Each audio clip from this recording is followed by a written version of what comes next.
ආයෙත් ගොඩ කාලෙකින් තමයි වීඩියෝ එකක් අරගෙන හම්බුනේ. අද අපි බලමු වෙසක් එක දැන් පහ වුණා මට වීඩියෝ එකක් අරගෙන බැරි වුණා ඔයාලට වෙසක් එකට. පොසොන් එකට ඔයාලා කූඩුවක් කරකවන්න ඉන්නවා නම් මම අද ඔයාලට කියලා දෙන්නම්. පොසොන් එකට කූඩුවක් කරව ගන්න හොඳම මෝටර් එක මොකද්ද? ඒ මෝටර්ස් අපිට කොයි වගේ දේවල් වලටද පාවිච්චි කරන්න පුළුවන් කියලා.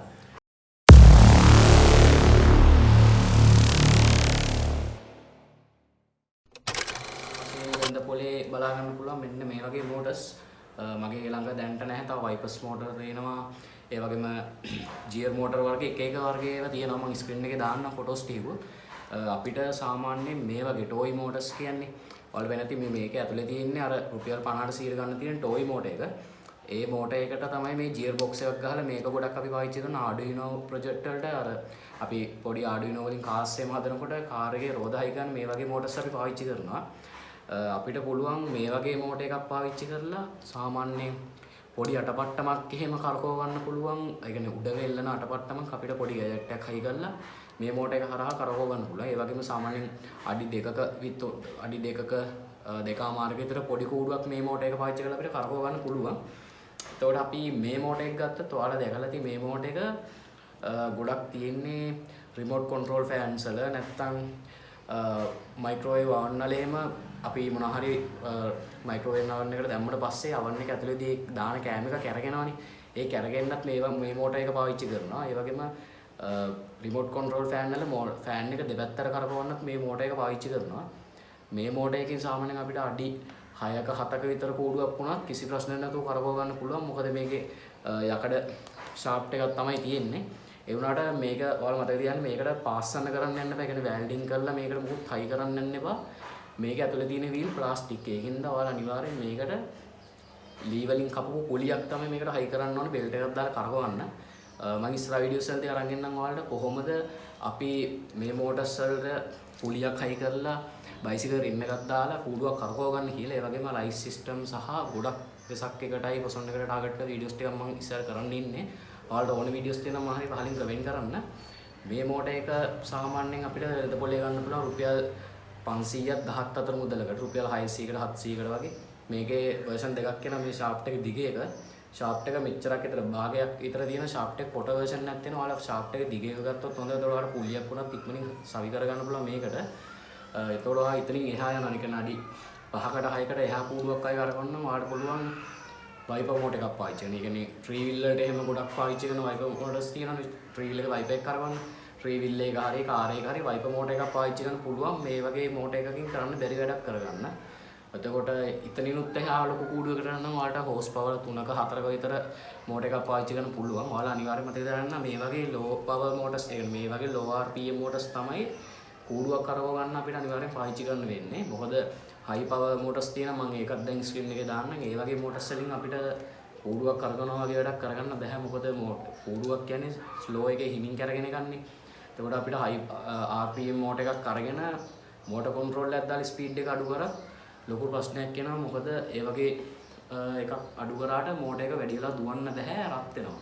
රත් වුණාට පස්සේ එක්ක මෝටර් එක නවතින්න පුළුවන්. නැත්නම් දාන පවර් පැක් එක පිච්චෙන්න පුළුවන්. ඒ වගේ ලොකු ප්‍රශ්න ගොඩක් එන්න පුළුවන්. ඒකෙන් අනිවාර්යයෙන් මේ වගේ ගියර් බොක්ස් එකක් තියෙන ලෝ RPM මෝටර් එකක් පාවිච්චි කරන්න.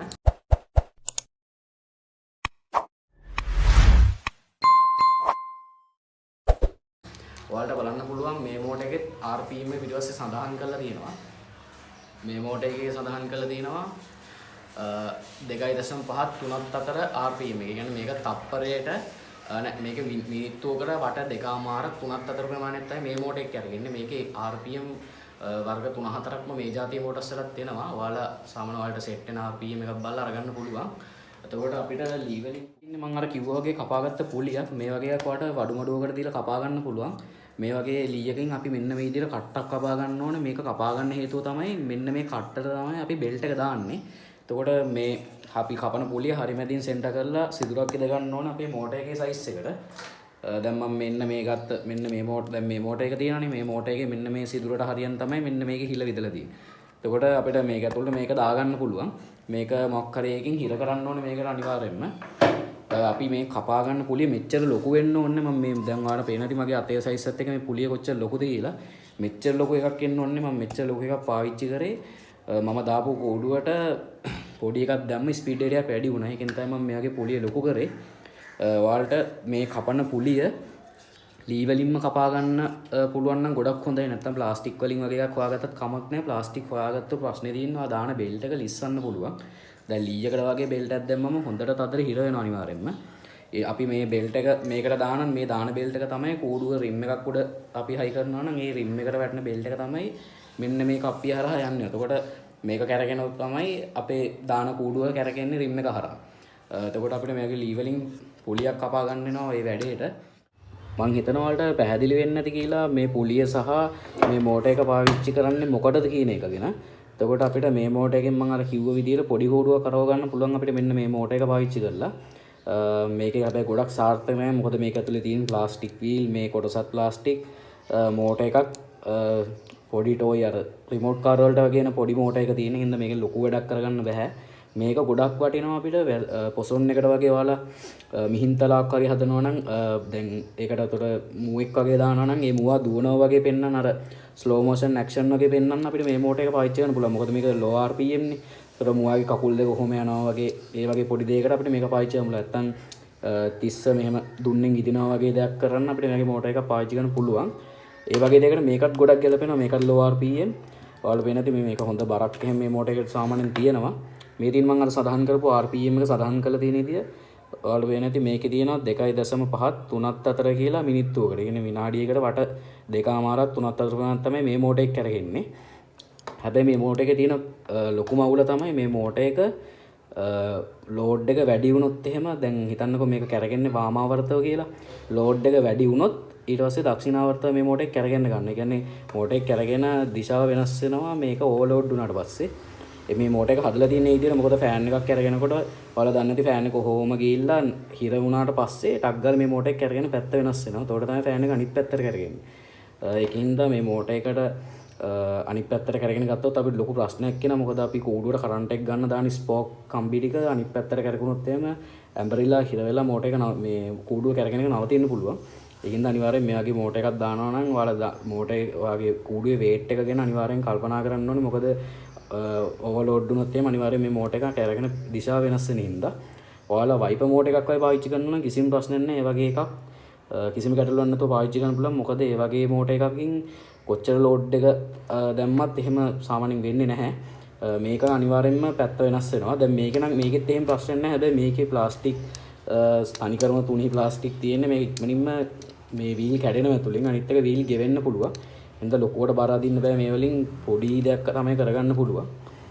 දැන් මේකේ ඇතුලේ තියෙන ප්ලාස්ටික් වීල් ඒ වුණාට මේකේ සාමාන්‍යයෙන් පොඩි වේට් එකක් ඇද ගන්න පුළුවන්. මාර කිව්වා කිලෝ 20ක් 30ක් විතර බර කූඩුවක් මේකෙන් අදින්න පුළුවන්. මම මේකෙන් කිලෝ 40 විතර කූඩුවක් ගිය අවුරුද්දේ කරගුවා.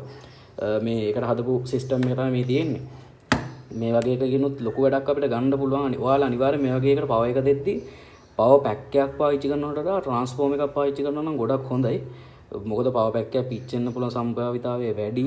ඒ වගේ දෙයක් වුණොත් ඔයාලා හදපු කූඩුව එහෙම වුණොත් අනිවාර්යෙන් අපහසුතාවයට පත් වෙනවා. ඒකින්ද ට්‍රාන්ස්ෆෝමර් එකක් පාවිච්චි කරනවා නම් ගොඩක් හොඳයි. ට්‍රාන්ස්ෆෝමර් එහෙම ලේසියෙන් පිච්චෙන්නේ කරන්නේ නැති හින්දා මම හිතනවා වලට මේ මම අද කියලා දීපු ටික පැහැදිලි වෙන්නේ නැති කියලා ඊළඟට වීඩියෝ එකෙන් මම මේකෙන් පොඩි සිස්ටම් එකක් හදාගන්න ඉදී කියලා දෙන්නම්. ඔයාලට මේ මෝටර් එක ගැන තව වැඩි විස්තර ඕනද?